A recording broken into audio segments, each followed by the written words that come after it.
Good evening, everyone, and thanks for joining in.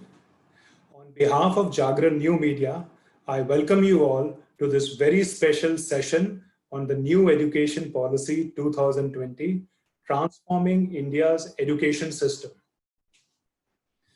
My name is Parikshit Bhardwaj, and I'm the head of content for jagranjosh.com, which is the education and career portal of Jagran New Media.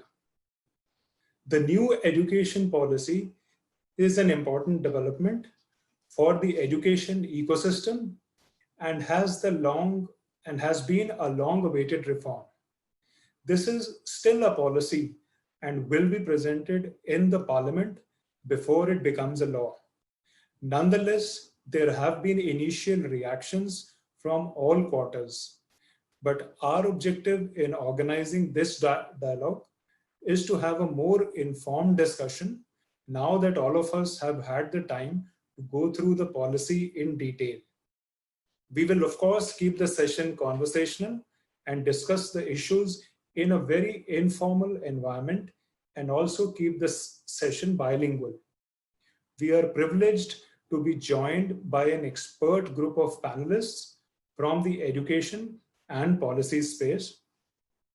I would extend a warm welcome to all the panelists, and I'm sure this will be a very engaging discussion.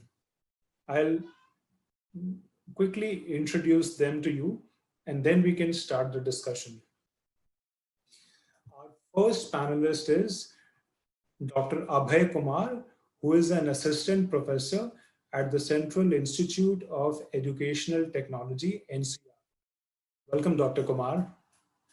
Next panelist is Dr. Bhola Gurjar, who is the Dean of Resources and Alumni Affairs at IIT Roorkee. Our next panelist is Mr. Ashok Pandey, who is the Director of the Ehelcon Group of Schools, New Delhi. Welcome, Mr. Pandey.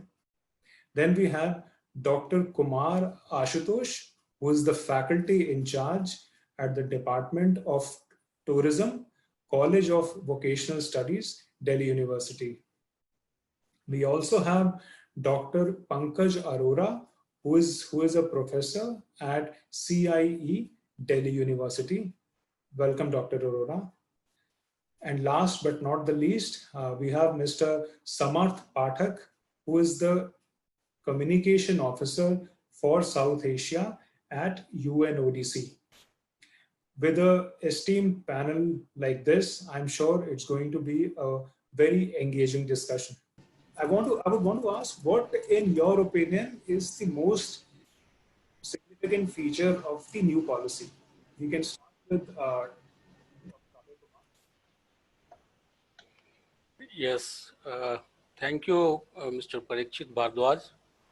And at the outset, I would like to thank Jagran for inviting me to this panel discussion. I think the salient point of this National Education Policy 2020 is, I think there's a lot of focus on early childhood care education, which we call ECCE. Not only that, it does talk about ECC, but it also lays out the plan for how we will achieve the entire the objectives of bringing children of below 6 years age from 3 to 6 within the ambit of the school education. So in that way, I think for the first time, the policy, we are hearing a clear-cut policy direction from the government of India in terms of bringing this age group of children within the ambit of the school education. I think if the second most important point I would say, since I come from Central Institute of Educational Technology and we work on technology, a lot of exciting developments have been taking place in the field of technology. And these new developments in the technology are being captured very beautifully by this National Education Policy. and it talks about establishing a National Education Technology Forum, NETF. And NETF, it will have mandate not only for school education, but for the higher education as well. And this NETF will be responsible for doing research, developing materials, leveraging the technological developments that are happening across the globe for the benefits of this, the students in general, and also for the school education. So I think if you ask me the two most salient points at this juncture, I would say ECCE and the fact that it talks about bringing technology for the benefit of school education in a manner in which earlier policy has also talked about technology, but this brings out quite specific in terms of establishing some new structures, new organization which will be vehicle for transforming education in the 21st century. Thank you. Absolutely, sir. I would agree to that. ECCA is an important point there. Dr. Gurjar, if you would like to add your points here. Yeah. So I know it is not an easy choice. It has a lot of things, but I would want to understand what is your favorite, if we can call it. I just noticed, like in this policy, there is a lot of emphasis on autonomy. Right. So colleges, universities means more and more autonomy to the institutions. That's a good sign of educational administration. And there is also feature like they are going to establish similar to IITs in liberal arts or humanities, or some institutes of kind of centers of excellence like Indian Institute of Liberal Art or Indian Institute of Social Science or something like that. So that way, I think the focus and movement is towards the excellence, and that's a very good thing, I would say. Thank you. Thanks, sir. Thank you. Dr. Ashutosh, if we can have your views, what's your take on this? Yeah, thank you very much. As per my view, I think that the focus on vocational education, this is going to be a game changer as far as this particular policy is concerned, because government, and the second thing is that government is trying to bridge the gap between the 12th and college dropouts. As per the data, I was going through the data of Ministry of HRD, they say that children between 18 to 23 years of age, once they are passing from 12th and joining the college education, there's a huge dropout, and only 20 to 26% of them are joining higher education. So vocational education can be a tool to bridge the gap between these two, that the dropouts and those who are trying to make their career at the higher level, because this is only possible when we vocationalize our education. I would just like to give you a very small data that in USA, after 12th, or even after, you can say, even at the school level, 52% of the students, they go for vocational education. In Germany, it is 59%, and in South Korea, it is 93%. In India, it is just 5%. You can just imagine what a big gap that we are facing right now in the vocational education, and that can only be, this gap filling can only be possible when we vocationalize our education. And in the later part, I will explain the problems that you might face and the opportunities that we have to make this particular dream come true. That 26% of them are just joining, at the higher education level. This is very alarming situation. This is very, this is a kind of problem that we have been facing from quite long. The government has set a target that it should be increased up to 50%. So focus on vocational education right from the class 6. That is very amazing idea. That is a very good idea, because there can be no fruit without root. once they are being fitted right from sixth class and they reach up to the graduation level, sometimes up to the post graduation level. This is really going to be a game changer, as I already have quoted that the gap is very huge, and this is possible only once we introduce vocational at all level, be it school level, college level, higher education level, and the policy deals with this particular problem very effectively. Very effective and huge impetus. There is a very huge focus given on how the vocationalization, of course, can deal with this kind of problem that India is facing. That though we are a developing country, but the data is very dismal. The perception of people regarding the vocational college need to be changed. That I will come and take along the afterwards. But two things, as you asked, the first thing is the focus on vocational education, and the second thing is that there is some desire to bridge the gap between the college school dropouts and higher education. These are the two key points that I have seen in this particular policy. Absolutely, sir. It's quite aptly put. I would agree with that. Dr. Arora, if you can add to this. Thank you, Mr. Bhardwaj and Josh Jagran, for this opportunity to share screen with these dignitaries and discuss my views on National Policy Education 2020. See, any policy is not out of bloom, it's coming all together a new thing. Some things keep in continuation from the previous policy, and some new things as per need of the society generally add up to the new situation. So to this new policy on education, which is coming at the time of fourth generation revolution, fourth industrial revolution, when we are looking at robotic science, we are looking at artificial intelligence. So this is the need of the time that policy should come.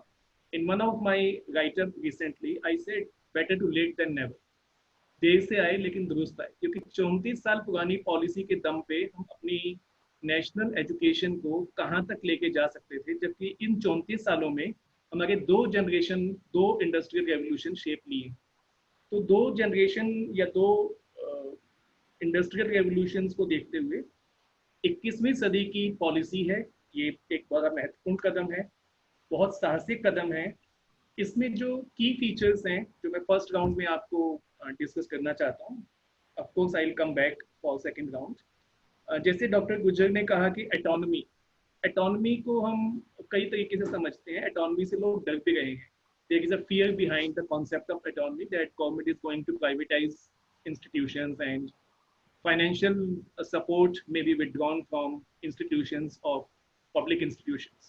But that I think is not correct, because there is a concept of graded autonomy. And graded autonomy means autonomy would gradually be coming to the institution. Like me and Dr. Ashutosh, who are part of University of Delhi, can confidently say university systems are already autonomous. Universities are neither part of central government nor part of state government. So we are already autonomous. We have our own executive council to make rules and policies for us. We have our own academic councils to prepare curriculum and academic matters for the university as per the need of the situation. Even if you see class universities across the world, you will find most of the class universities in the world are not government funded universities. Those are not, they are self-sustained. Government is funding at a max of 30% to those universities. So that fear of privatization is one side, but that autonomy factor should be celebrated and enjoyed, because that is going to give a lot of autonomy in curriculum, in freedom of designing curriculum, and student is going to enjoy great freedom in selecting his or her own combinations of subjects. The rigid structure of streams, science stream, commerce stream, humanities stream is going not to be there. Liberal education would be there. Number two, I'll credit this policy for breaking the Macaulay's Chakravyuh. जो Macaulay ने चक्रव्यूह रचा था 1833 में education policy, English education के साथ, ये policy शायद हमें पहली बार ऐसा स्पेस दे रही है, ऐसा अपॉर्चुनिटी दे रही है कि हम आधुनिकता के साथ साथ भारतीयता को वहां जोड़ पाएंगे, इंडियन कॉन्सेप्ट, इंडियन नॉलेज को हम नर्चर कर सकेंगे। तीसरा जैसे मैंने कहा कि स्टूडेंट्स को बहुत सारी फ्रीडम और एटोनॉमी, अगर हम एटोनॉमी रियल वर्ड्स में देखें तो स्टूडेंट्स को मिलने जा रही, ना सिर्फ सब्जेक्ट्स की और कॉम्बिनेशंस की, बल्कि एंट्री एग्जिट की। Multiple entry and multiple exit points are being given here. जैसे अभी आशुतोष जी बता रहे थे कि 30% स्टूडेंट्स, मैं अब डीयू का डेटा आपसे शेयर कर रहा हूँ, 30% स्टूडेंट्स यूनिवर्सिटी ऑफ दिल्ली का between during their graduation period drop out कर जाता है, either at first year or at second year or at in between, because of social reasons, because of economic reason, because of marginalized situations, whatever. तो ये multiple entry exit का जो point है, ये students को अपॉर्चुनिटी देगा कि अगर उसने 1 साल की भी पढ़ाई की है तो वो एक सर्टिफिकेट के साथ अपनी उस 1 साल का क्रेडिट अपने साथ ले जाएगा। 2 साल किया है तो डिप्लोमा, 3 साल किया है तो बैचलर डिग्री। और इसमें एक नया कॉन्सेप्ट है डिजी लॉकर। डिजी लॉकर में वो अपने क्रेडिट्स एकोमोडेट करता जाएगा, क्यूमुलेट होते जाएंगे, और at a certain level of credits ही और she can be awarded a full fledge degree. My last point for the first round is like this policy is again policy is always a vision document. It's not a perfect document in any sense. And being a student of education, I must say the structure of school education is going to revamp 360 degree. Like now we have 5 years of foundation education, जिसको हम बुनियादी शिक्षा कहते हैं। आपको शायद पता है, या जो लोग शिक्षा से जुड़े हैं उनको जरूर पता है कि बुनियादी शिक्षा महात्मा गांधी का कॉन्सेप्ट था, और महात्मा गांधी बुनियादी शिक्षा के माध्यम से स्कूल में बच्चों को ना सिर्फ उनकी बुनियाद मजबूत करना चाहते थे academically, cognitively, but at the same time उनको हैंड्स ऑन एक्सपीरियंसेस के साथ लाइफ के चैलेंजेस के लिए तैयार करना चाहते थे। तो ये कुछ फीचर्स मुझे लगता है इस पॉलिसी के नए हैं, जिनको हमें सेलिब्रेट करने के मौका मिलता है। और बाकी इस पॉलिसी में टीचर एजुकेशन और स्कूल एजुकेशन पे मैंने कुछ डिस्कस करने के लिए पॉइंट्स बनाए हैं, आपसे जरूर डिस्कस करूंगा। We'll come to those, sir. I'll come back. Thank you. Thank you, sir. All your points are interesting. They are absolutely true. और खास करके जो आपने केवल स्टैटिस्टिक शेयर किया कि डीयू में कितने ज़्यादा ड्रॉप आउट होते हैं, I think that is an issue. Sure. Mr. Pandey. Yeah. Parikshit, thank you. पहले तो मैं थैंक यू कहना चाहूँगा प्रोफेसर अरोरा का, जो पॉइंट मेरा फेवरेट था उसको नहीं लिया उन्होंने, मुझे बड़ा डर था। लेकिन मैं आपके पास और भी लेके आऊंगा। और जो मेरा दूसरा पॉइंट है उसके लिए मैं सॉरी बोलना चाहूँगा परीक्षित को, क्योंकि शायद वो उसके बारे में ज़्यादा बोलना चाहेंगे। तो 2 पॉइंट्स हैं मेरे। पहला तो जो टीचर एजुकेशन, खासतौर से स्कूल टीचर्स की जो बात है, पहली बात टीचर एजुकेशन को लेके वो चीज़ें कही गई हैं जो प्रोफेसर राधा कृष्णन ने कही थी। और प्रोफेसर राधा कृष्णन ने कही थी कि the best minds must come to teaching, number 1। Number 2, teachers must be respected, accorded the entire trust and respect of the society. They should be looked after well, their well-being, and then only society should make them accountable. I think this policy reflects that what Professor Radhakrishnan said. The second thing is that there is a very structured professional development program for the teachers right from their in-service training program. Because I would not be very upfront, but let me tell you, the in-service training program in the country is very discouraging. And once you become a teacher, there is very little incentive on incentivizing teacher education program, in-service training, investing in teachers, their professional growth. So first time this policy is mentioning that you can even reward a teacher by a better salary structure if a teacher is a high performer teacher. So I mean, things like that and bringing the teacher into the focus, I think one of our distinguished panelists mentioned it, is my first favorite. My second favorite is that the policy is aligning itself to the international obligation it has in the United Nations when it signed the Sustainable Development Goals announcement in 2015. The government of India, as a signatory, as a leader of the world, is already focusing a lot on that, but this policy reflects it. That the purpose of education is not only cognitive, but socio-emotional learning, character building, empathy, compassion, and building societies. So this finds a mention in it, and particular reference to developing the global citizenship values in the Indian children and Indian citizens. So these are the two very focused areas. I will not go into other things, but one small comment I have to make about the number of percentage of students going to the higher education, which I think Professor Ashutosh mentioned. You know, the tragedy is that this dropout begins from the primary stage itself. Our enrollment in primary is almost 100. By 8th, it remains 80. By 10th, it is 65, and so on. And then only we have got 26. And to that extent, the policy has talked about universalization of secondary education. So I think that is the third element, which is very, very important. But then I'll wait for the second segment. Thank you. Thank you, sir. That's quite interesting. Now, Mr. Samarth Pathak, I would want you to share your perspective, and especially because you would have to share about the SDGs. Thank you very much, Parikshit, and to Jagran News, Jagran New Media for this opportunity. And I was listening to the other panelists, and they are very interesting and relevant aspects that merit discussion. But I'll take forward what Mr. Pandey was saying, that over the past several years, there have been long-standing questions on what kind of education do we want. Questions like, are we giving enough attention to inculcate a culture of lawfulness among students? Are we focusing on teaching peace, justice, and equality to students? Are sustainable development goals incorporated in the pedagogy?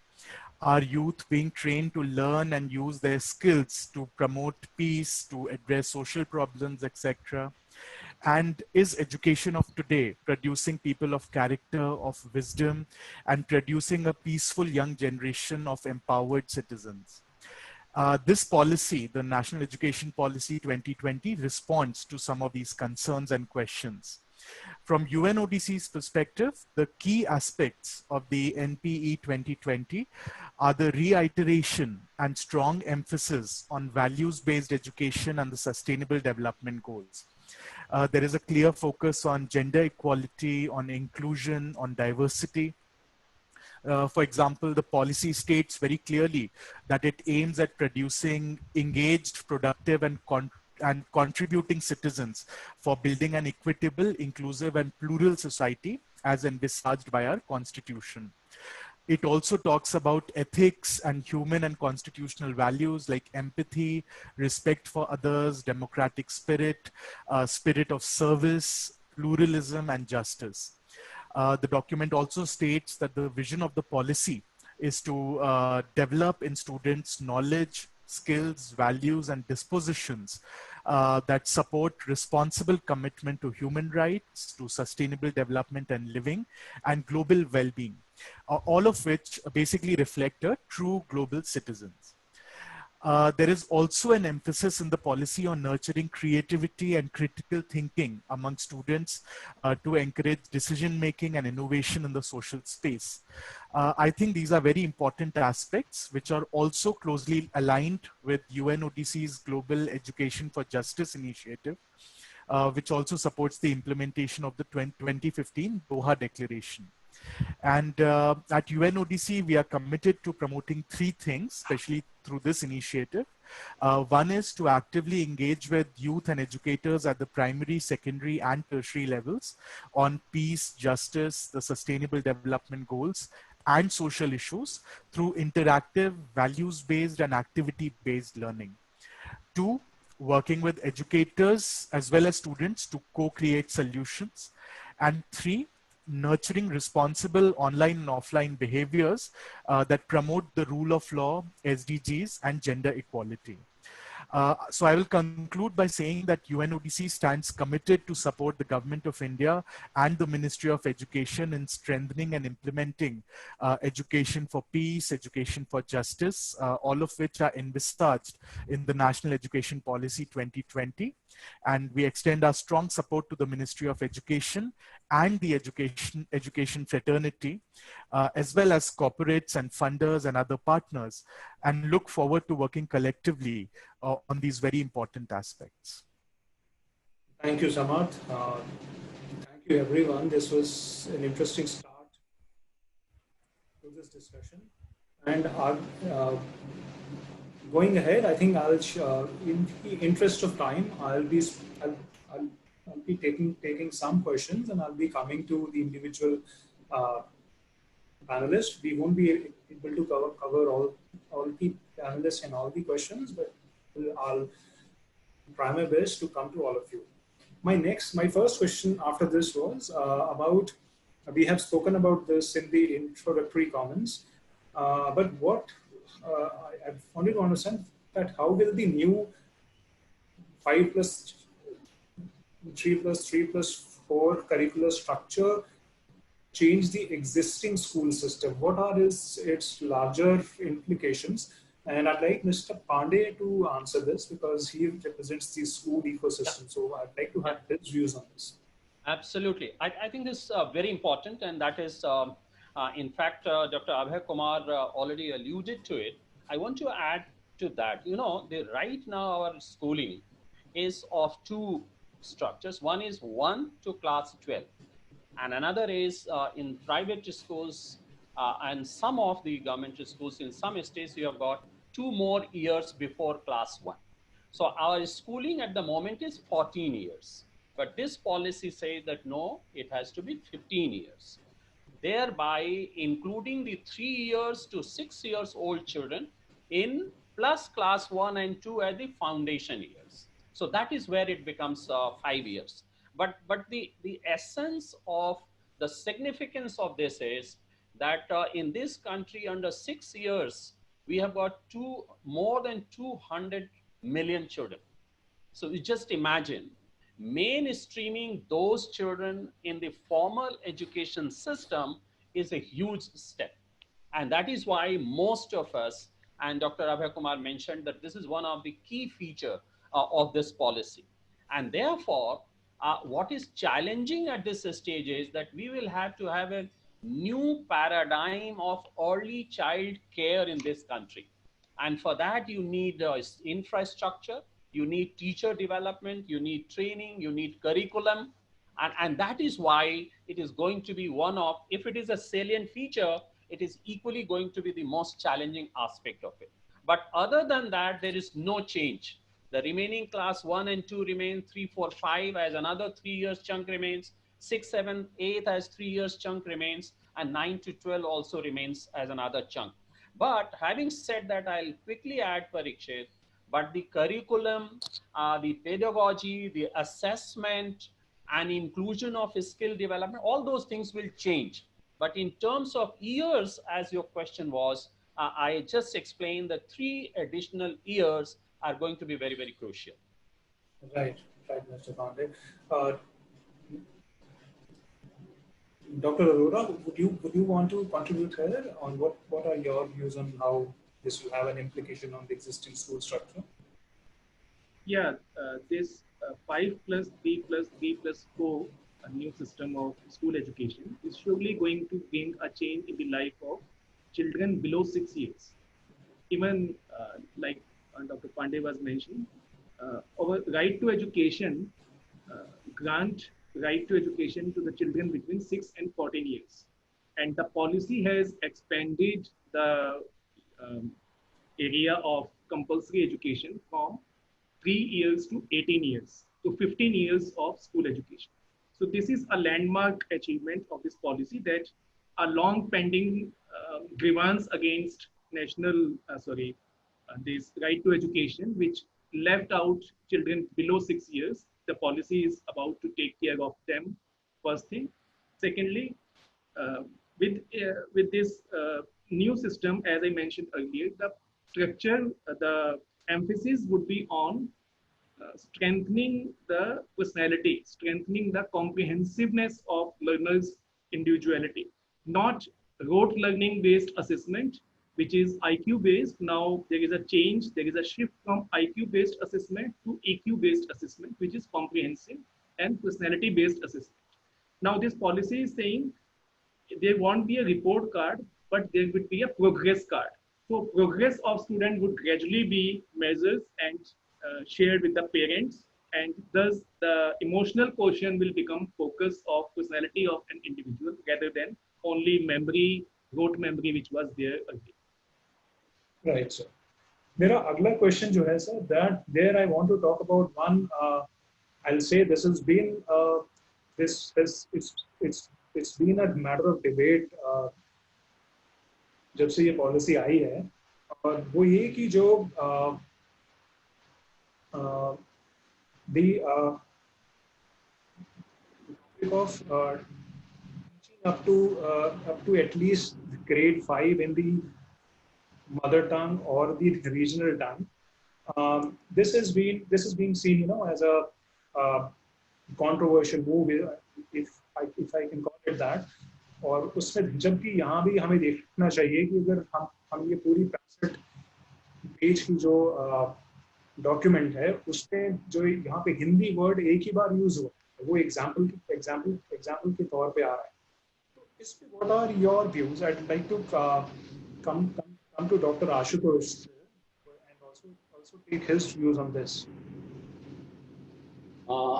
As far as our mother tongue is concerned, if you that one of the focus of government is that is universal access to education. Okay, if you see the case of any country, be it Russia, Germany, France, UK, US, their primary education and even the further education is going to be taught, is going to be held in their own language. So what happens once you are being taught in your own language, then the sense of belonging that you have, that is going to be different from what English is not our mother tongue. Why we are, because it is a universal language. It is a kind of language that is being spoken in many countries. That's why we are speaking it. लेकिन जब अपनी मातृभाषा की हम बात करते हैं, then what happens, एक उससे कनेक्ट बन जाता है. और उसके बिना जैसे हमारे बहुत सारे हमारी जो रिचुअल्स हैं, बहुत सारे हमारे संस्कार जो हैं, उससे बच्चे परिचित नहीं हो पाते हैं. Take the example of our epics like Mahabharata, Ramayana, originally जो हमारे उसमें हिंदी में जो बताया जा सकता है, तो हिंदी में उसको फील किया जा सकता है, that can not be felt in some other language. So हमारे रूट से उसको बच्चों को जब तक आप एसोसिएट नहीं करेंगे, देन व्हाट विल हैपन, आगे चल के जैसे हम लोग कॉलेज में फेस करते हैं. मुझे लगता है कि डॉक्टर पंकज अरोड़ा सर मुझे इस बात को ऑथेंटिकेट करेंगे that the kind of students that we are having in our college, in other university, वो काफ़ी उनके जो कल्चरल वैल्यूज हैं वो काफ़ी डिग्रेड हो रहे हैं day by day. They have become, जैसे हम लोग अभी कभी टीचर से बात करते थे, I passed out in 1997 from Hansraj college. एक बहुत रिस्पेक्ट होता था टीचर के प्रति, एक बहुत ही एक स्पेशल टच मतलब जो बोल सकते हैं आप वो होता था. अभी क्या होता है वो धीरे धीरे खत्म हो रही है. उसका वन ऑफ द कॉज क्या है, that they are not rooted, they are not connected with our root, and this is the one problem that they are facing. शुरू से ही उनको एकदम वेस्टर्न कल्चर में डाल दिया जा रहा है. अभी मैं क्लास ले रहा था, वहाँ पे हांगकांग की एक लड़की थी, and she said that Indian youths they are totally spoiled. I said, ये कैसे, how did you say? She said that they are deviating from their culture, they are going towards westernization. और उसको adopt कर, ये कैसे होता है? Westernisation is a very broad concept. खाने से शुरू होता है, बर्गर पिज्जा से शुरू होता है, क्लॉथिंग से शुरू होता है, आपके कॉन्सेप्ट से शुरू होता है, आपके लैंग्वेज से शुरू होता है. सो वंस द स्टूडेंट्स, हमने ये नहीं बोल रहे हैं कि इंग्लिश पढ़ाना ही नहीं चाहिए. This we are not advocating. English is a very important language. It must be taught to the student. लेकिन जो शुरुआती आपकी जो दौर होती है 1, 2, 3, 4, 5, उसमें बच्चे अगर अपनी मातृभाषा में, ये हर जगह होता है, ये प्राउड फील है कि एक सेंस ऑफ बिलोंगिंग क्या होता है. मैं आपको बताता हूँ, जब मैं I was for a short while in US, I was teaching in that temple university. वहाँ शाम को एक गेट टुगेदर हो रहा था, गैदरिंग हो रही थी. वहाँ हमें एक प्रोफेसर मिले काफ़ी एक्सपीरियंस्ड. तो मेरे बगल में मिस्टर ब्रायन किंग बैठे हुए थे. At that time he was the vice chancellor of Melbourne university, Australia. हमने उनसे पूछा आउट ऑफ यूनिवर्सिटी, सामने में जैसा फेस में आप मुझे फेस कर रहे हैं कि sir are you from India. हमारा रिप्लाई क्या होगा? Instant yes. It took a few seconds, not minute. Yeah, in a way you can say that I'm an Indian, but long time back I came here. I have green card, I have everything. So you may say like this. When he went away, that Australian professor said, see, very बहुत remarkable बात बता रहा हूँ मैं. What did he say? उसने बोला कि do you know how many Indians are working with NASA? I said, yeah, 30-35%. He said, no, more than 40%. Had this much Chinese, French, Jews, Germans been working with NASA, they would have opened their own center of NASA in their own country. But Indians को problem क्या होती है? You give them good house, green card, गाड़ी, थोड़ा सा luxury, they will forget motherland, everything. उसको sir ने बताया था अभी, अरोड़ा सर ने बड़ा अच्छा बात बताया कि हमको जो हमारे जो रूट से भारतीयता जो मैकाले की शिक्षा पद्धति है उसको खत्म करना is one of the most important thing. Indianization of Indian education is very very important, and that is only possible when students they do not Hindi बोलने में ashamed feel करते हैं. बहुत सारे लोग ऐसे होते हैं कि हिंदी है हिंदी हमारे दिल्ली यूनिवर्सिटी में देखिए सर बताएंगे बाकी सारे कोर्सेज है फिर माई वोकेशनल कोर्सेज से कट ऑफ सर 90% जाता है हिंदी का कट ऑफ 50-60% जाता है बताइए कितना रिडिक्यूलस है तो ये जो सर अपने मदर टंग में जो बात हो रही है I am completely for it I fully advocate it I fully endorse it और ये बहुत अच्छा कदम लिया गया. Absolutely, sir. I'll just take Dr. Abhay Kumar's views. The NCERT say, what is your take on this, sir? Yes, yeah, thank you.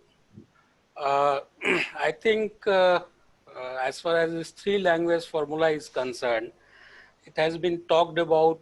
I think it was in the first University Commission, in the Education Commission also. Kothari Commission has also talked about three-language formula. So in that way, it is not something very new. And at the experts of the language, they also talk about that the three-language formula is best for school education. At certain stage of the school education, we have to introduce three languages to the students. I will not go into the specificities of the controversy. I think we should leave it for the politicians to decide. But I think what is important is, say for example, even in South India, specifically in Tamil Nadu, where this problem is cropping up. I mean, no one is saying that one has to introduce Hindi as a third language. Any neighboring language, regional language, language of the neighboring states can be introduced so that at least students can be exposed to the three languages. And that is very important, important for the students to achieve the larger cognitive goals that we have set for the school education. So I think three language formula is not something that is new. It's been talked about in every policy, every education commission, and it is something that is desirable also. It's, putting aside the politics behind it, language always invokes a lot of sentiments. But leaving aside all that, I think three language is also essential for the stated objectives of the education that we think for the students at the school level. Thank you. Parikshit. Yes, sir. Yes, Mr. Pandey. मैं आप ही के पास आ रहा था अपने अगले question के साथ, but yes, आप कीजिए. I just wanted to add a sentence here. भाषा को लेकर के हम सभी लोग थोड़े सचेत हो जाते हैं और हमारी जुबान थोड़ी लड़खड़ाने भी लगती है, लेकिन इस पॉलिसी को मैं बता दूं, इस पॉलिसी में बहुत कम चीज़ें हैं जिसमें इतना स्पेस दिया गया है. भाषा को लेकर के 12 या 13 पैराग्राफ्स लिखे हुए हैं और वो सारे पैराग्राफ जो है परसुएसिव हैं, पर्सपेक्टिव बिल्डिंग है और भारत की प्राचीन और अभी की जो भाषाएं हैं सबको एक साथ आगे बढ़ाने के लिए प्रेरित करने वाली. उसमें कहीं ये नहीं कहा गया कि हम कोई भाषा किसी राज्य में या किसी कम्युनिटी पे थोपेंगे. तो एक प्रेरणादायक है, उसमें एक पर्सपेक्टिव बिल्डिंग है और जो लैंग्वेज है ना, नरेशन, वो बड़ा पर्सुएसिव है. तो मैं समझता हूँ कि हर परिवार और हर पेरेंट और हर कम्युनिटी ये चाहेगी कि हम अपनी भाषा को बचाकर अपने बच्चों के अंदर वो संस्कार और संस्कृति पैदा करें और विश्व में अपने बच्चे को एक नागरिक बनने के लिए उसकी भी तैयारी करें, इस बात के लिए पूरा स्पेस उसमें दिया गया। Absolutely, sir. I would agree to all you said. And मुझे इस पे एक चीज का एक इसमें स्टैटिस्टिक्स का ध्यान आ रहा है कि अकॉर्डिंग to the UN हमारे 197 लैंग्वेजेस हमारी endangered हैं, और पिछले 50 साल में हमारी 220 जो हमारी भाषाएं हैं वो हम उनको we have lost them. तो ये एक एफर्ट को हमें उस डायरेक्शन में भी देख के होलिस्टिकली देखना चाहिए। एब्सोल्युटली। मेरे आपसे मिस्टर पांडे ये जो अगला क्वेश्चन है, ये again this is in this school ecosystem, so I like to I wanted to ask you कि व्हाइल इस वाली पॉलिसी के जो बहुत ही पॉजिटिव और प्रोग्रेसिव स्टेप्स हैं, उनमें से एक को वाइडली साइट ये the freedom to choose across the streams, और ये एक बहुत ही वेलकम स्टेप है, but at the same time how it will be implemented, इसमें स्कूल्स अपनी कैसे रिसोर्सेज और ऑपरेशनल कॉस्ट करेंगे द मैनेज, इससे कुछ आ रहे हैं सवाल। What is your take? या देखिए, ये बिल्कुल बहुत ही अच्छा सवाल पूछा आपने, और इसीलिए मैं डॉक्टर पंकज की बात को दोहरा रहा हूँ कि ये एक विजन स्टेटमेंट है, it is a statement of purpose.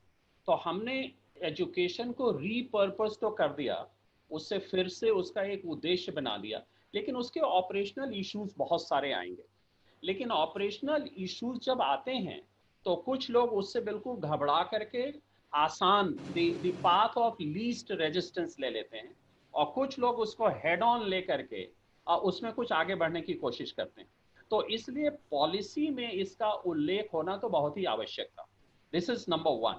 Number 2 ये है कि अभी भी बहुत कम लोगों को ये पता है, डॉक्टर अभय मेरी बात से इत्तेफाक करेंगे कि सीबीएसई में आज की तारीख में भी इस बात पे कोई मनाही नहीं है कि फिजिक्स लेने वाला बच्चा इतिहास ले सकता है कि नहीं ले सकता। वो ले सकता है, वो इतिहास ले लेगा, वो कंप्यूटर साइंस ले ले, वो फाइन आर्ट्स ले ले। लेकिन सवाल ये है कि हमने अपनी शिक्षा प्रणाली जो आगे के एडमिशन्स हैं उसको तो हमने सिर्फ प्रोफेशन से जोड़ दिया। तो अगर बच्चों को इंजीनियरिंग में जाना है तो फिजिक्स, केमिस्ट्री, मैथमेटिक्स पढ़ना ही पढ़ना है, मेडिकल में जाना है तो बायोलॉजी उसको पढ़ना ही पढ़ना है, कॉमर्स के लिए अकाउंटेंसी, बिजनेस स्टडीज, इकोनॉमिक्स पढ़ना है।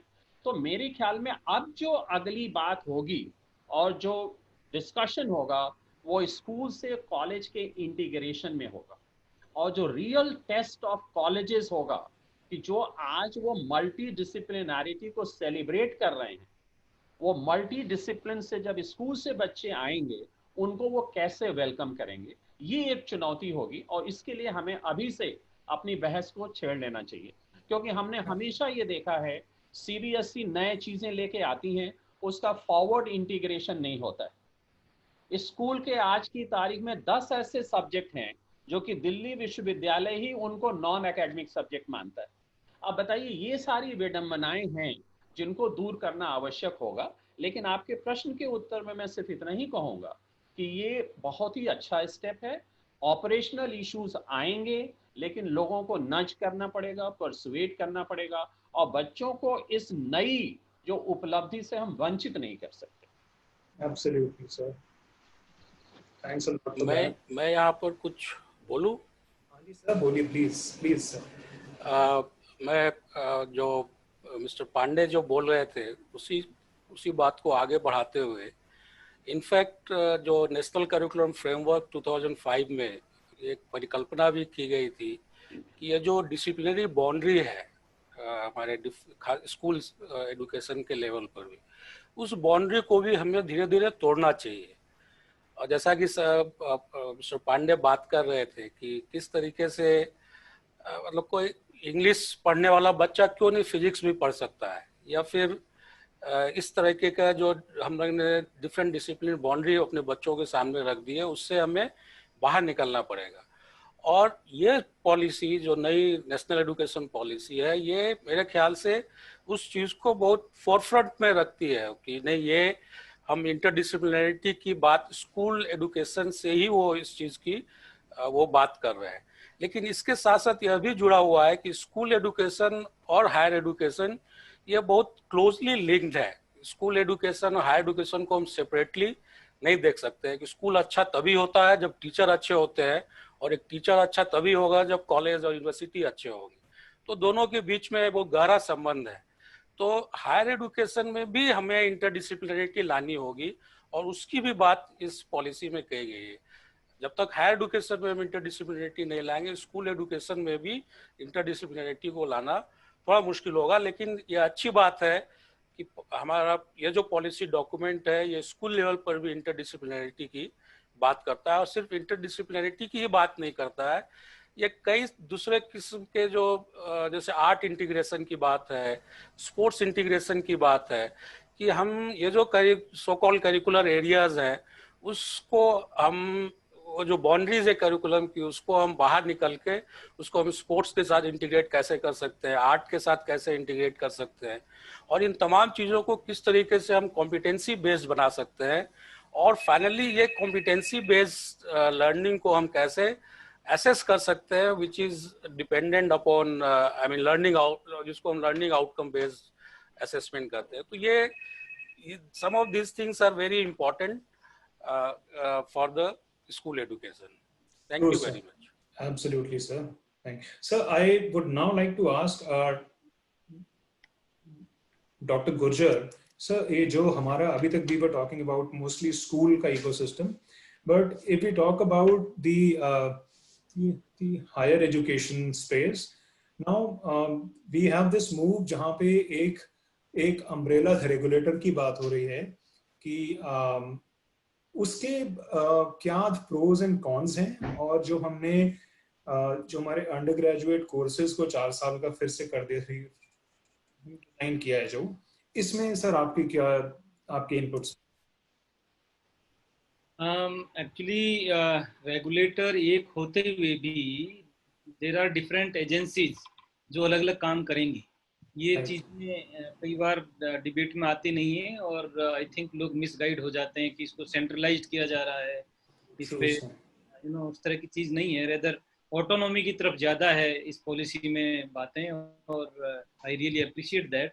तो इसमें अलग अलग एजेंसीज होंगी, जैसे फंडिंग के लिए अलग एजेंसी है, करिकुलम के लिए अलग है, असेसमेंट इवेल्युएशन के लिए अलग है। तो वो उनमें कहीं मिक्सिंग नहीं है, तो इस बात को भी समझ, right? Second thing, I think one thing is there which very few people have noticed it. There is a thing about national fund. Okay, जैसे USA में एक national education fund है, हालांकि that is managed by I think some philanthropist or NGOs. But वैसा fund जरूरी है, क्योंकि ज़्यादातर बातें ये आती कि हायर एजुकेशन हमारी बहुत महंगी होती जा रही हैं, और जो मार्जिनलाइज कम्युनिटीज से हैं या रूरल बैकग्राउंड से हैं, वो बच्चे कैसे उस एजुकेशन को एक्सेस कर सकते हैं। तो उसमें एक्चुअली अगर नेशनल एजुकेशन फंड है तो वो उनको स्कॉलरशिप जितना भी खर्चा आता है उससे related, depending upon their family income etcetera. अभी भी हालांकि जैसे शायद बहुत कम लोगों को पता है कि IITs में जिन फैमिलीज की इनकम 1 लाख से कम है उनका पूरा फी वेव ऑफ होता है, और जिनका अप टू 5 लाख है, ओके 1 लाख टू 5 लाख, उनका 2/3 फी वेव ऑफ हो जाता है। तो ये ज़्यादा प्रॉब्लम नहीं है, फाइनेंशियल प्रॉब्लम्स उतनी ज़्यादा नहीं जितनी लोग बात करते हैं। बट नेशनल फंड को अगर प्रॉपरली मैनेज किया जाए, then students can go to any institute, whatever fee is there, that national fund can fund it to those the students who are coming from financially constrained backgrounds. 4 year की बात है तो वो भी again अलग अलग grading है। जैसे बहुत अच्छी बात कही है हमारे साथी ने कि भाई मल्टीपल एग्जिट और मल्टीपल एंट्री, ये बहुत ही खूबसूरत बात है। इसमें कोई दिक्कत नहीं है कि अगर मान लो 1 साल बाद में किसी कारण से किसी को कोई बीमार हो गया या फैमिली में कोई दुर्घटना हो गई, वो नहीं कंटिन्यू कर पा रहा है, तो कोई बात नहीं, वो सर्टिफिकेट लेके कुछ दिन तक अपना दूसरा काम करेगा। लेकिन अगर वहाँ डिजिटल रिपोजिटरी में उसके क्रेडिट्स हैं, वो वापस शुरू कर सकता है वहाँ से, क्या दिक्कत है after certain time, right? Diploma ले सकता है, डिग्री ले सकता है। 3 इयर्स के कोर्सेज हैं, 4 ईयर का कोर्स रिसर्च बेस्ड है, तो जिसको रिसर्च में ज़्यादा इंटरेस्ट है, जो हायर स्टडीज में जाना चाहता है, वो 4 ईयर का कर ले। तो I mean, कुछ चीजें तो मुझे लगता है कि लोगों ने पढ़ी नहीं है, ढंग से देखी नहीं है, और सुपरफिशियल बातें कोई एक कमेंट कर सकता है सोशल मीडिया पे, उसको लेके फिर बातें चल पड़ती हैं, and people just keep on discussing those things rather than going deep into the real reason. Absolutely sir, और आज का हमारा पर्पस भी यही है कि हम यही वाले जो कुछ यहाँ पे मिथ्स हैं हम उनको बस्ट कर सकें। हाँ जी, मैं गुर्जर साहब की बात डॉक्टर अरोड़ा आई थिंक आगे इससे रिलेटेड था, इसलिए मैंने कोशिश किया आपका अटेंशन लेने का। देखिए, higher education commission of India जो बनाने की बात है रेगुलेटरी प्रोविजन के तौर पे, उसमें 4 वर्टिकल इंस्टीट्यूशंस हैं। एक है national higher education regulatory council, एक है नैक जो एक्रेडिटेशन का मामला देखेगी, एक है ग्रांट्स काउंसिल जो ग्रांट देने का काम करेगी। तो जो मल्टी लेयर इंस्टीट्यूशंस थे, यूजीसी अलग करता है, AICTI अलग करता है, NCTE अलग करता है, तो ये मल्टी लेयर इंस्टीट्यूशंस में रिसोर्सेज भी बचेंगे और फंडिंग को ज्यादा रैशनलाइज करने में मदद मिलेगी। इसके साथ साथ प्रोफेशनल काउंसिल्स अलग से हैं, जिसमें ICAR एग्रीकल्चर साइंस के लिए होगा, NCTE टीचर एजुकेशन के लिए होगा, vocational education council of India PCI होगा। तो ये प्रोविजन जो है ये स्पेशलाइज्ड काउंसिल्स को खत्म करने का नहीं है, ये मर्ज करने का है, एक अम्ब्रेला टर्म के नीचे उसको जोड़ने की कोशिश की गई है, जिसे हम कहते हैं रेड टैपिज्म, जो एक मल्टी लेयर सिस्टम की वजह से, पैरेलल बॉडीज की वजह से आता है, वो सब खत्म करने की कोशिश है। दूसरा जो पांडे साहब ने बात कही इंटरडिसिप्लिनैरिटी, बिल्कुल सही कहा कि multilingual culture and multidisciplinarity is the beauty of this national policy on education. University system को तैयार होना चाहिए, आई एग्री विद हिम, क्योंकि यूनिवर्सिटी और स्कूल का कल्चर अगर एक जैसा नहीं होगा तो सिंक नहीं करेगा। स्कूल में स्टूडेंट्स ने फिजिक्स के साथ म्यूजिक पढ़ा है, यूनिवर्सिटी कहती है म्यूजिक काउंट नहीं होगा उसका वोकेशनल सब्जेक्ट। तो आशुतोष जी शायद अवेयर होंगे, यूनिवर्सिटी एडमिशन पॉलिसी पिछले 3 साल में ड्रास्टिकली चेंज हुई है। पिछले साल हमने नॉन वोकेशनल सब्जेक्ट्स को 5%, स्ट्रीम चेंज करने वाले स्टूडेंट्स का 5% की जगह 3% माइनस किया। इस साल हम उसको 1% पे ले आए कि स्ट्रीम चेंज करना is not a big deal, let student choose वो क्या पढ़ना चाहता है, किस स्ट्रीम में जाना चाहता है। और शायद आपको याद होगा जब कुछ साल पहले BE programme, BCom general courses नए आए थे, यूनिवर्सिटी ऑफ दिल्ली की मैं बात कॉन्फिडेंस से बता सकता हूँ, तो उसमें ये चेंज आया था कि एक ही BA प्रोग्राम में आपको बहुत सारे ऑप्शंस पढ़ने को मिलते थे, जिसमें पॉलिटिकल साइंस के human rights, Mahatma Gandhi, Gandhian studies भी था, जेंडर भी था, एक लैंग्वेज भी थी, अर्थमेटिक भी था। तो ये कॉम्बिनेशन एक ऐसा बंच था। देखिए, जब हम कहते हैं कि मल्टी डिसिप्लिनरी कल्चर, तो that means student has a right to pick flowers for his or her bouquet. वो बुके अपना खुद बनाएगा कि वो किन फूलों से उसे सजाना चाहता है। तो ये राइट यूनिवर्सली एक्नॉलेज किया जाता है, इंडिया में भी एक्नॉलेज किया जाना चाहिए, और इस नई पॉलिसी ने उसका रास्ता खोला है, जिसमें स्टूडेंट्स को ये अपॉर्चुनिटी मिलेगी कि वो अपना रास्ता खोले। एक पॉइंट जो मैं पहले मेंशन करना, स्कूल एजुकेशन के कॉन्टेक्स्ट में सिर्फ जोड़ना चाहता हूँ बात, कि इस पॉलिसी ने 1966 के कोठारी कमीशन का ड्रीम था नेबरहुड स्कूल। तो अब इस पॉलिसी ने हमें क्लस्टर स्कूल्स का एक कॉन्सेप्ट दिया है, जिसमें ना सिर्फ रिसोर्सेस ऑप्टिमम यूटिलाइज होंगे, एक स्कूल सीनियर सेकेंडरी स्कूल का प्रिंसिपल सिर्फ 500 बच्चों वाले सीनियर सेकेंडरी स्कूल का नहीं रहेगा, वो उस क्लस्टर में आने वाले primary, anganwadi, secondary, senior secondary सारे स्कूल्स का प्रिंसिपल माना जाएगा एडमिनिस्ट्रेटिवली। तो उससे क्या फायदा होने वाला है कि एक तो बच्चों को अपने घर के नजदीक 3 से 18 साल की एजुकेशन मिलने की अपॉर्चुनिटीज बढ़ जाएंगी। नेबरहुड स्कूल आप जानते हैं, समझते हैं कि जो मेट्रोपॉलिटन सिटीज में बच्चे रहते हैं, सर्दी की 6 बजे सुबह वो सड़क पे खड़े हैं क्योंकि बस आने वाली है, 1.5 घंटे का ट्रेवल करके जा रहे हैं, वापसी में 1.5 घंटा उन्हें लगता है मेट्रोपॉलिटन सिटीज के ट्रैफिक को क्रॉस करते हुए। तो ये नेबरहुड स्कूल का कॉन्सेप्ट भी इस तरह से इसमें ऐड करने वाला है। ये एक पॉलिसी का एक अलग फीचर है। मुझे लास्ट में एक बार मैं आपको मैं इंटरप्ट करूंगा टीचर एजुकेशन पे बात करने के लिए जरूर कहिएगा, क्योंकि वो मेरा डोमेन है लास्ट। Right, sure. मैं just in the interest of time, क्योंकि हमारा we are just running out of the time, but मैं इसको एक्सटेंड कर रहा हूँ थोड़ा, क्योंकि this is an engaging discussion और हमारे पॉइंट्स बहुत यहाँ पे इंपॉर्टेंट हैं। But I will have to come to each of you individually now. मेरा अगला एक क्वेश्चन था on which I wanted to have mister पांडे's this inputs.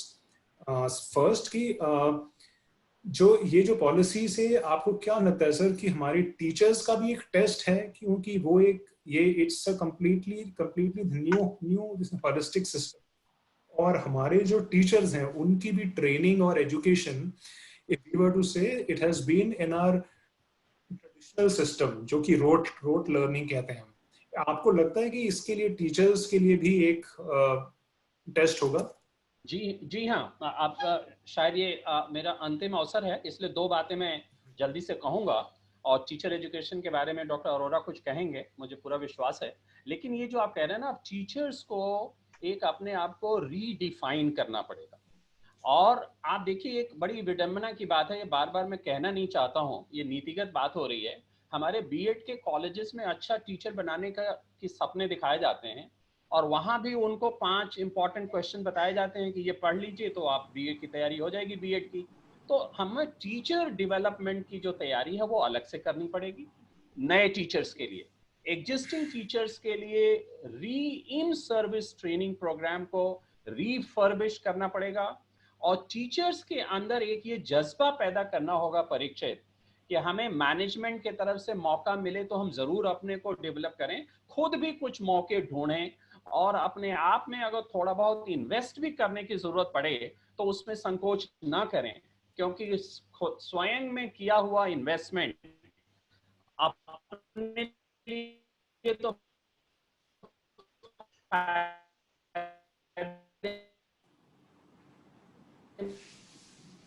Mr. Pandey, I think we have a bit of देश के बच्चों को humanising education, ये उसका पूरा पर्पस है कि हाउ टू ह्यूमनाइज इट। लेकिन अब ये नेशंस के विल को, अपने रिसोर्सेस को हम कैसे मोबिलाइज करेंगे, इस बात पे निर्भर करेगा कि हम इस पॉलिसी को कितनी जल्दी इंप्लीमेंट कर सकें। Thank you mister Pandey. मेरा अगला एक question which I will want to come to Samarth Pathak,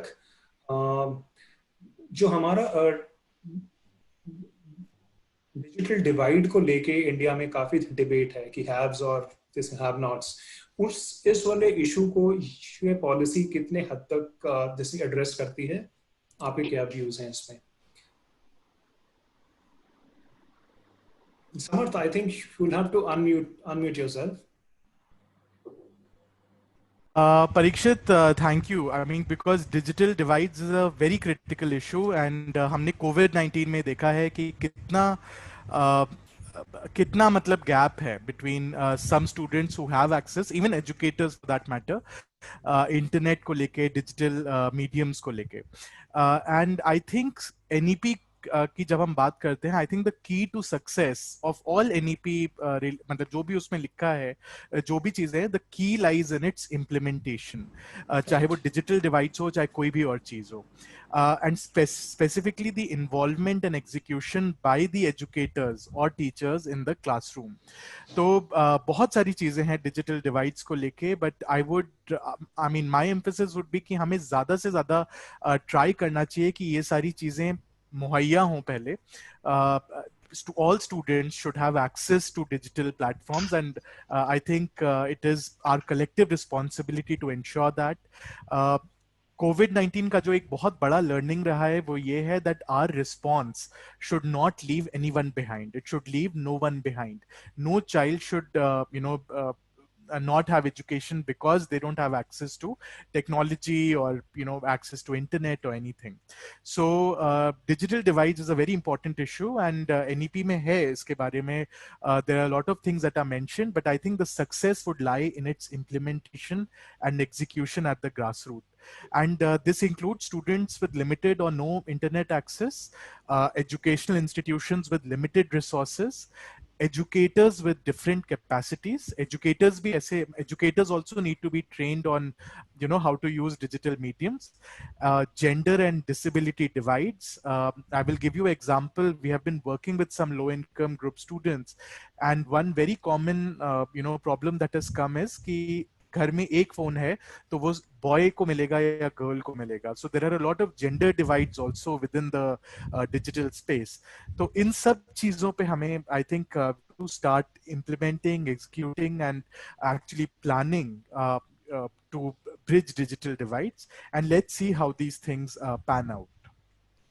Thank you, Samath. I would just ask Dr. Abhay Kumar, आपके sir, because आप the CIET से हैं, would you want to comment on this? Yes, I think Mr. Samarth Pathak has correctly pointed out the importance of bridging digital divide. And this we've witnessed it, and we're continuing to witness it during this COVID situation. And it is a technology, in whatever way that we see, it is actually technology which has helped us in reaching to the students, despite all the digital divide. So Government of India is already, I mean, recently, you know, that Government of India launched what is known as PM E-Vidya program to, this PM E-Vidya program seeks to take the learning to the doorsteps of children's home. So this policy also talks about bridging this digital divide. I think that it has mentioned specifically about, increasing the infrastructure, digital infrastructure in the schools, in the neighborhood and all that. How it will be achieved is the key, as Mr. Samarth was saying. And in that, I think, besides government, other players will also, they also have to play an important role, in the sense that someone was talking sometimes back about सरकार, बाजार और समाज, इन तीनों का एक integration जो है वो महत्वपूर्ण है इस पॉलिसी का, खासकर डिजिटल इंफ्रास्ट्रक्चर को ब्रिज करने में. वो integration is going to be the key for achieving, to bridge the digital divide. Thank you, Dr. Kumar. मैं एक question जो quickly I would want Dr. Ashutosh, and if also possible Dr. Arora, but briefly please, क्योंकि time हमारे पास कम है, कि हमने इस पे पहले भी बात की कि वोकेशनल एजुकेशन जो ग्रेड 6 से इंट्रोड्यूस हुआ है, अब जो इसमें पॉलिसी में बात है और फिर इंटर्नशिप्स की बात है, इसमें क्या इम्प्लीकेशंस हो सकते हैं? आपको लगता है कि जो इसमें ग्रेजुएट एजुकेशन है, BWOC की जो डिग्री है, उसके लिए जैसी लोगों की अभी तक इम्प्रेशन है, या ये लगता है कि क्या उसके बाद में प्रॉस्पेक्ट्स होते हैं? कुछ लोगों का कहना है कि आप ये इनकरेज कर रहे हैं कि जैसे IAS को जो लोग करते हैं एस्पायर, उनके लिए, तो ये जो कुछ यहाँ पे व्यूज हैं, इसमें क्या आप कहेंगे? I'll just quickly ask you to summarize this, please. Yeah, you know, vocational education का जो perception है, that need to be changed. Right, sir. When we talk of vocational education, कई बड़े-बड़े पत्रकार से मेरी बात होती थी, उनको लगता है we are talking about pottery, we are talking about plumbing, we are talking about carpentry only. Vocational education is not like that. Vocational education में we have plenty of opportunity, all the job oriented courses. मैं आपको छोटा example देता हूँ, animation, उसको आप वहाँ करेंगे, वोकेशनल में रखेंगे. एनिमेशन के लिए क्या चाहिए आपको? You need to have good sketching ability and imagination. Good imagination is required. एक एनिमेटेड मूवी बनने में you need to have at least 500 animators, और उसको बनाने में 4 to 6 months कम से कम लगते हैं. I'm just telling you what kind of opportunities we have. लेकिन इसको vocational education का एक part है. It is very integral part of vocational education. Catering management is a part of vocational education. Tourism management is a part of vocational education.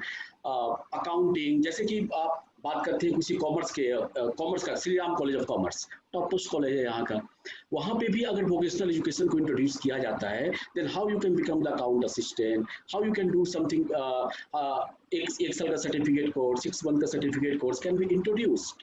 तो this is the meaning of vocationalisation of course.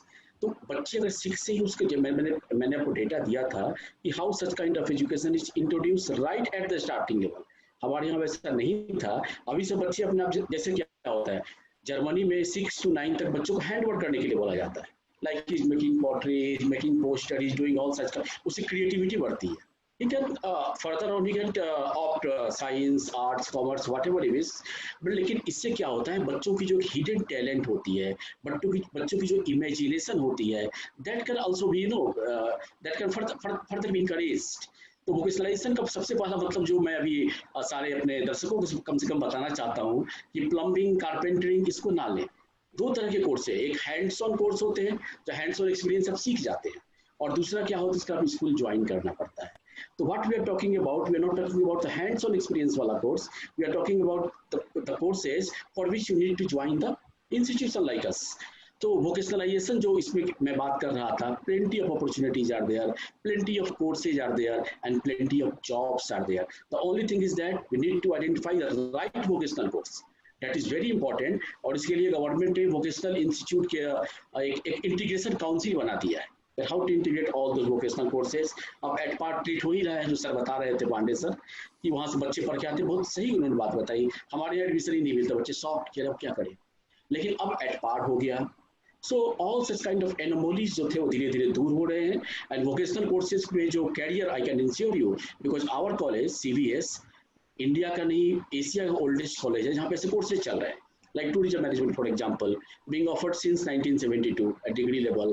आप Delhi tourism चले जाएं, आज सोनी चले जाएं, आप airport जहाँ जाएंगे हमारे बच्चे आपको मिलेंगे, हमारे pass out student who are much more senior than me also. So this is the impact of how such kind of things can be tracked. तो वोकेशनलाइजेशन का जो कॉन्सेप्ट है उसको बहुत ही माइन्यूटली, बहुत ही केयरफुली इंप्लीमेंट करना पड़ेगा. Opportunities are plenty, no limit. Thank you doctor Ashutosh. Quickly doctor Arora, आप इस पे कुछ आई थिंक आपके इनपुट्स थे. एक हमारे यहाँ पे व्यूअर्स का भी क्वेश्चन है कि जो हमारी कोडिंग है जो कि इंट्रोड्यूस कर रहे हैं स्कूल में, उसकी इंपॉर्टेंस क्या होगी. तो if you want to address that also, I think this is coding, जो हमारे कोडिंग जो अभी इंट्रोड्यूस कर रहे हैं इन vocational education. This policy talks about introducing coding at class 6. Right. And this is something which... if you'd like to answer that, Dr. Kumar. Yeah, this is, I think it has been mentioned in the document, keeping in view the global trend. Right. Like in several, especially in advanced countries, that the coding, which is part of the, I mean, you know, the information literacy has become, I mean, we talk about 3 R's for literacy. I think information literacy or computer literacy is also important in more 21st century. So keeping in view the global trend, it has talked about introducing coding from class 6. There are a lot of people who are saying that this is not advisable given the situation in our country when we are still not able to achieve the basic arithmetic or what it talks about foundational literacy and numeracy. But since the policy is emphasizing on foundational literacy and numeracy to be achieved, to be attained by 2025, I think given the global trend, and India is already, I mean, a leader in terms of providing software skills to the world. So I mean, in that way, I think it's this policy is visionary. It's seeing the trend which is likely to come in the times in future. So that way, of course, there are issues about this, but it's worth trying. Thank you. Thank you, Dr. Kumar. Sure, absolutely. I have a lot of questions, but we have the time constraint, so I will quickly now. I would be coming to you, Dr. Arora. एक चीज मैं पहले doctor Gurjar से पूछना चाह रहा था कि जो इस कमिंग बैक टू जो ग्रॉस एनरोलमेंट रेशियो जो इंक्रीज करने की बात है हायर एजुकेशन में 50% 2025 तक, ये एक एम्बिशियस मूव है और एक पॉजिटिव मूव है. इसमें क्या आपको सर लगते हैं कि कोई यहाँ पे पॉसिबल चैलेंजेस हैं या क्या prerequisites होंगे आपके इसमें? Quickly, if you can share your views on this. I think this is a very high challenging and ambitious task. So उसके लिए स्कूल लेवल पे efforts करने पड़ेंगे. अगर you need quality students for higher education, then we have to no doubt revamp our school system and like for example there is a whole coaching industry. So do we want to multiply them or do we want to educate our children so that they can go on their own to the higher education system? but this 5+3+3+4 education system, maybe this can really help our education to have their own quality assessment and enhancement, and then we can increase this ratio. Otherwise this is a huge challenging task and very ambitious task, I would say. Absolutely. और sir आपको लगता है कि जो coaching institutes है उन पे क्या इम्पैक्ट होगा इससे? Is it overall well, coaching institutes are from commercial angle, profit making industry. They are always getting solution for some problem. So if this enrollment increasing kind of thing is going to be a problematic issue, then they will come with some solutions. So means they may have their business model transformed or changed according to the need. But at school level, we have to emphasize our school system so that we are less dependent on coaching system. Rather, our students get into these exams. They can clear exams based on the basis of their own education through schools. True. Thank you, Dr. Gurjar. Quickly, Dr. Arora, अगर आप 1 minute में अपने views share कर सकें, मैं इसके बाद एक और क्वेश्चन लेना चाहूंगा. वोकेशनल एजुकेशन पे जो आपने बात की थी, तो उसमें सिर्फ मैं इतना कहना चाहता हूँ कि vocational education is nothing but theory plus hands on experience. इसमें जो क्लास 6 में लाने का एडवांटेज होगा वो ये होगा कि किसी भी वोकेशन के लिए एक aptitude building is a long time taking exercise. Class 6 से अगर हम बच्चे को उसका एप्टीट्यूड टेस्टिंग और उसके एप्टीट्यूड में उसको डेवलप करना स्टार्ट करेंगे, तो मे बी ही और she can become a more productive and committed professional. एक हमारे यहाँ हायरार्की है, डिसिप्लिन की हायरार्की, एकेडमिक हायरार्की. उसमें साइंसेस को, मैनेजमेंट को, लैंग्वेजेस को हमने इस तरह से हायरार्की बनाई, उसमें वोकेशनल को काफ़ी नीचे कर दिया. ये हायरार्की तोड़ने से वोकेशनल एजुकेशन क्लास 6 में आ जाएगा तो इसकी हायरार्की भी टूटेगी. एक पॉइंट समर्थ जी की बात के ऊपर कहना चाहता हूँ, फिर मैं अपनी बात पे आऊँगा. समर्थ जी ने जो डिजिटल डिवाइड के बारे में कहा, वो जेंडर में भी है, क्लास में भी है, कास्ट में भी है. मैं कई फोरम पे ये बात कह चुका हूँ, यहाँ भी कहना चाहता हूँ कि डिजिटल डिवाइड को ब्रेक करने का एक बहुत अच्छा फॉर्मूला है कि राइट टू एजुकेशन का इंटीग्रल पार्ट होना चाहिए right to technology. It should be fundamental right of a child to get technology as right to education. Now my last point about my own domain, that is teacher education. देखिए policy जो बनी, policy को धरातल पे उतारने का काम अध्यापक का है, स्कूल टीचर का है. जैसे पांडे जी ने कहा कि अगर टीचर कमिटेड है, डेडिकेटेड है, कंपोजिट कॉलेजेस में बीएड को, टीचर एजुकेशन को शिफ्ट करने का शायद यही ऑब्जेक्टिव है कि जो इंटरडिसिप्लिनरिटी स्कूल में आएगी वो टीचर के प्रोग्राम में भी आए, ताकि वो एक कंपोजिट इंस्टीट्यूशन में मल्टी डिसिप्लिनरी कल्चर के साथ अपनी पेडागोजी और अपने कंटेंट को डेवलप करें. किसी पॉलिसी में आज तक मैंने ऐसा नहीं देखा कि पॉलिसी अपने एग्जिस्टिंग सिस्टम को इस हद तक क्रिटिसाइज करती है कि पॉलिसी ने कहा कि 10,000 से ज़्यादा ऐसे टीचर एजुकेशन इंस्टीट्यूशंस हैं जिनमें लेश मात्र भी गंभीरता नहीं है और वो सिर्फ ऊंचे दामों पे डिग्रियां बेच रहे हैं. अब ऐसा कठोर शब्द मैंने आज तक किसी पॉलिसी में नहीं देखा जो अपने सिस्टम को क्रिटिसाइज करता है. पॉलिसी ने बड़े सुंदर तरीके से 17 तरह के, आपको जान के हैरानी होगी, 17 types of teacher education programmes हमारी कंट्री में एग्जिस्ट करते हैं. उनको 3 ब्रॉड प्रोग्राम्स में कन्वर्ट करने का प्लान किया है. उसमें सबसे इम्पॉर्टेंट प्रोग्राम है 4 साल का BA BSc इंटीग्रेटेड प्रोग्राम.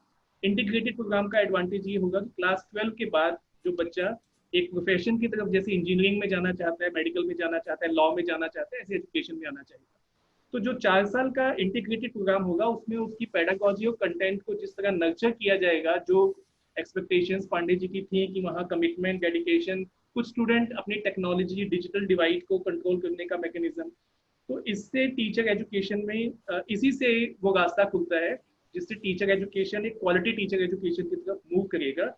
और जो ग्रेजुएट होंगे 4 साल के डिग्री प्रोग्राम से या MA होंगे 1 साल के डिग्री प्रोग्राम में, उनके लिए एक लेटर विंडो 1 साल का बीएड प्रोग्राम खुलेगा. एग्जिस्टिंग 2 साल का जो बीएड प्रोग्राम है वो अपने शुरुआत से ही क्वेश्चन मार्क्स में आ गया था, क्रिटिसिज्म में आ गया था, क्योंकि वो पुरानी शराब नई बोतल में थी. उसमें बिना कोई करिकुलम का एनहेंसमेंट किए, बिना स्कूल इंटर्नशिप प्रोग्राम को एनहेंस किए हमने 2 साल कर दिया. तो second year is sheerly a wastage of time of the young people in the country. तो वो प्रोग्राम धीरे धीरे फेज आउट करने का भी प्लान है. तो एज अ टीचर एजुकेटर मुझे लगता है टीचर एजुकेशन के लिए इसमें काफ़ी स्पष्ट कहा गया है। डिग्री बेचने वाले कॉलेजेस को 2030 तक फेज आउट करने का कहा गया है। 4 साल के इंटीग्रेटेड प्रोग्राम को प्रमोट करने का कहा गया है। These are welcoming steps. Thank you very much for patience. Thank you. Thank you, Dr. Arora. My last question is, I'd like to come to Samarth Pathak here.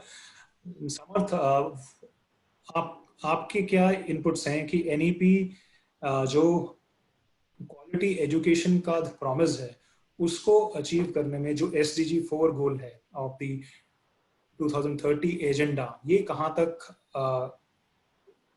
कारगर होगा?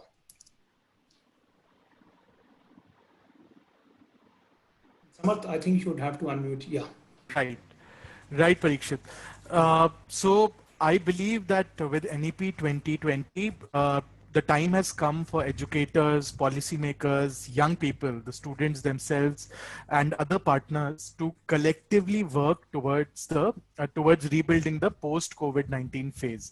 I think NEP lays down a roadmap for the future. And this poses a set of opportunities and must-dos. I'll just set a context before I come to your question. One is to revisit and include ethics, values, and social themes as a prominent part of our education system. Second is to recalibrate our approach to education and place an emphasis on peace, justice, and the sustainable development goals.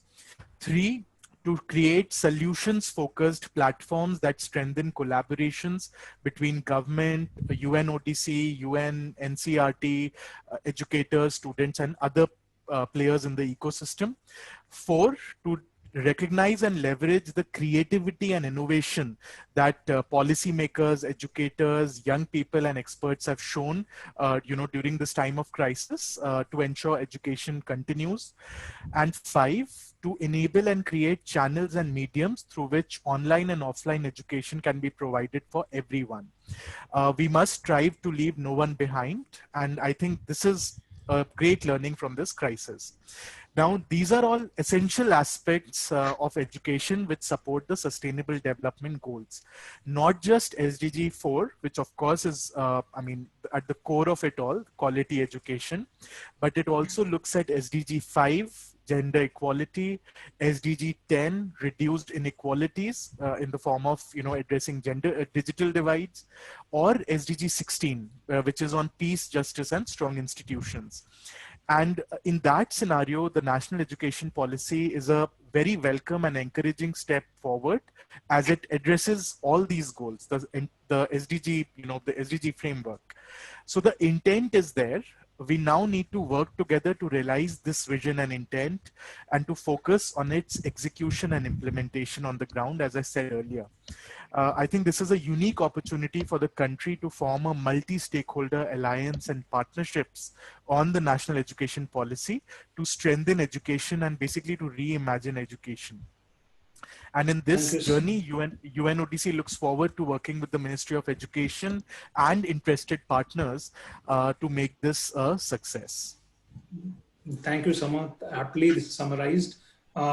We have a lot of questions, but we don't have any time now. I see a lot of questions coming from the viewers. One question I'd like to pick up, this is an interesting one. I am sure it is coming from an educator who's asking that is it okay to impose the policy on teachers without involving them into the process of policy making? So anybody, Mr. Dr. Kumar or anybody would want to answer this quickly? Yes, I don't think it is correct assessment. Yes. A lot of consultations have gone into while drafting this, at the stage of drafting and finalization of the document. In fact, I was involved in one of the states in Northeast for consultation with the teachers. And everyone's view can't be adopted in any policy document. The policy talks about entire country. And of course, teachers' views have been taken, they have been consulted. And very elaborate consultations have taken place when it actually started. Thank you. Yeah, Parikshit, yes. I think Dr. Abhay has clarified it very well. the policy itself mentions the entire process of consultation in the last 2 to 3 years. And it was teachers and public and students and parents. So that consultation has taken place. I think nobody should complain against that. 2 lakh people have been consulted apparently. So I think it's a fairly consultative process. Thank you everyone. Into 5 years in consulting village panchayat, block level, district level, absolutely, all stakeholders. Absolutely. Right. Absolutely, sir.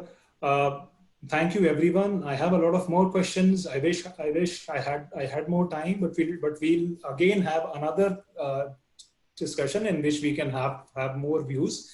I'd like to thank all our panelists for taking the time and turning it into an engaging discussion.